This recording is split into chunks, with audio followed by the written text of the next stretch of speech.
मेरी जान तू टेंशन मत ले, अगर तेरे घर वाले न मानेंगे ना तो तुझे मैं भगा के ले जाऊंगा। तो क्या होता है?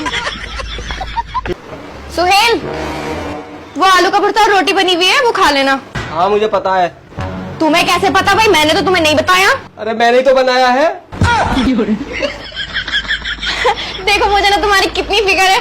खा लेना खाना टाइम से, ठीक है? अबे जब तुम्हारा कब्जा नहीं है तो क्यों करी थी दावत? अबे भाई साहब क्या हो गया? अरे यार बकरा ईद की दावत करके खिचड़ी खिला रहे हैं साले। तेरा भला हो। तो हमारे घर चल लो।